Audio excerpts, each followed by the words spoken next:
Today we have Angel of Darkness, Snow Falling on Cedars, Bridge to Terabithia, My Antonia, C.S. Lewis, Standing in the Rainbow, The Wind in the Willows. We've given out maybe 2,000 books in 2 years. Environment for Murder, Rod Decker. Doesn't feel like it's just our little thing. It feels like we've kind of given something to the street. It becomes a community kind of thing. For most of us, we walk around with lots of judgments about ourselves, about other people. We teach people how to notice those thoughts, but not get attached to them. It's like having a glass of water with a bunch of dirt and sediment into it. If you just allow that to clear, our minds can do a similar thing. And so he raced after it, first in his car, and his car began to skid. and then on foot. He loped across the field, eyeing the balloon as he ran. Eventually, at the edge of a ravine, Sheriff Hyde caught up with the balloon and quickly grabbed hold of a shroud line. And just at that moment, a gust of wind came up. Like a thing alive, the balloon suddenly jerked Hyde off his feet and lurched into the air. And the sheriff went for a ride. The man dangled like a tiny puppet as the balloon leaped and twisted upward. He was lifted 30 feet in the air. Carried him around the field for quite some time. Hyde, the balloon, Hyde dug his feet into the ground, but once more, and the bomb. he was in the air, really up and down and up and down. It made complete sense from a numbers perspective. There, above the garage, a legal accessory dwelling unit, or ADU, he can rent out. It's actually the first one to go through zoning in Salt Lake. ADUs, or mother-in-law apartments, once common, disappeared with the rise of the suburbs. Now real estate agent and housing advocate Jeff White sees, as the population ages and more people are staying single, a new demand for mother-in-law apartments and backyard cottages and tiny houses. So he builds them, demonstration models, Be a bathroom and a kitchen, insulated with recycled Levi's. out of shipping containers. You know, instead of having a 30-year mortgage, could you imagine having something that's like the price of a moderately new car? Now plie releve. You have to work your whole life towards perfection. Though you never reach it, it's still such a joy to dance. That'll also eat up some of your energy. And now rehearses with prima ballerina Christiana Bennett. Man, Ileana's a beautiful young lady. To perform this summer at the coronation of the King of Tonga. It's okay. You're so close. Bennett says she sees the legs of a ballet dancer The way she moves her arms and the arms is unlike most 13-year-olds. of a traditional Tongan dancer. Almost like it's in her bloodline. Sometimes I'll feel like I'm connecting with my ancestry.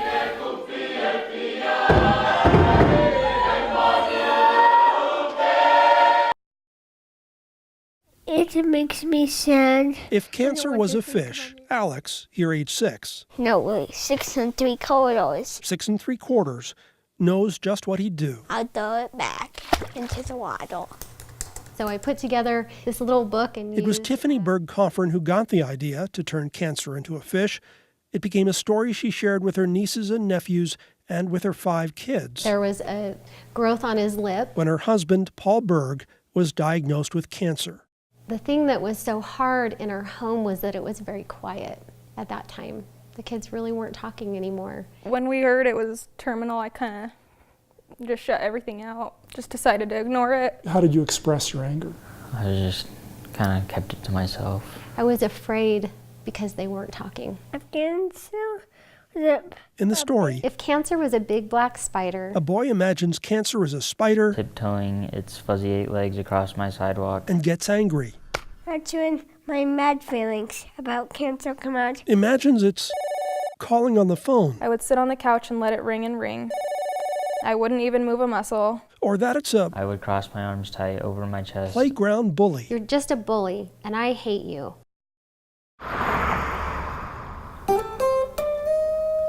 In Hiram, Utah, Larry Johansson sings On the road again, about unearthing a piece of his youth.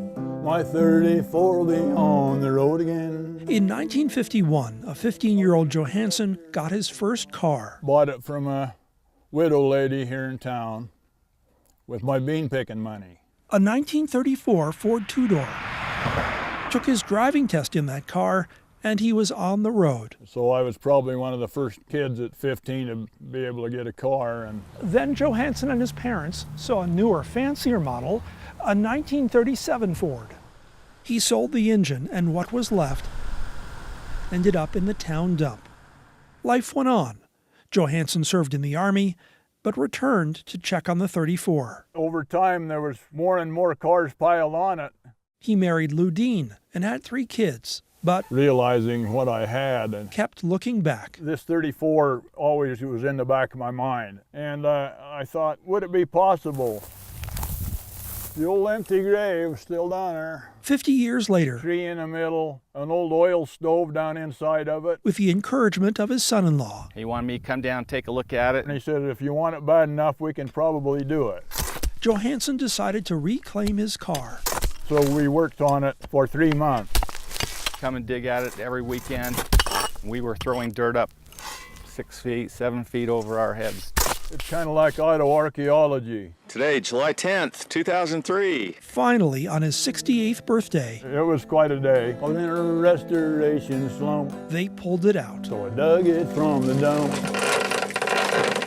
I turned my back because I didn't want to watch it get squashed. My 34 will be on the road again. He says it was just like tinfoil. A ball of tinfoil. Squished up tinfoil. That's just kind of what it reminded me of. After 50 years, Johansson went to work on the car lying underneath the refuse of the city. for what he thought would be 3 or 4 years. Blood, sweat, and tears. Took a long time for him to unroll and All the people in the town said, what a pity. fit together. And That ain't pretty. So how long did it take you? 12 years. 12 years.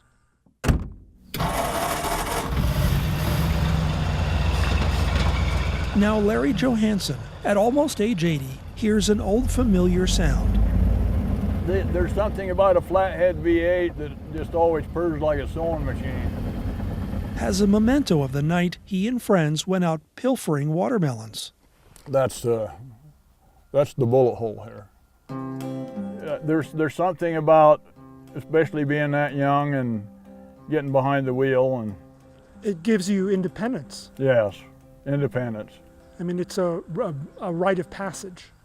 Right, on the road again, You can get your hands back on memories of your youth, on the road again. but sometimes I was in restoration slump. you have to dig Dug it from the dump. real deep. My 34 will be on the road again. Peter Rosen, KSL 5 News.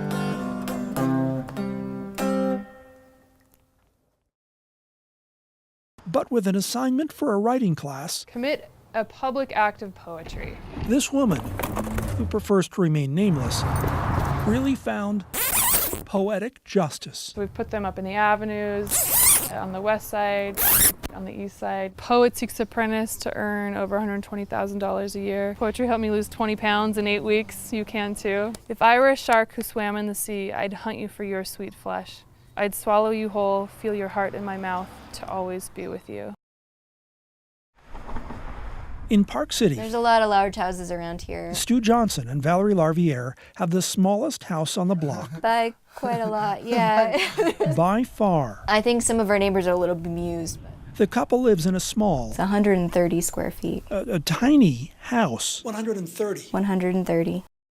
That That's the old man. was their dad. He's just right out front, Right out front, up in the air. getting the job done.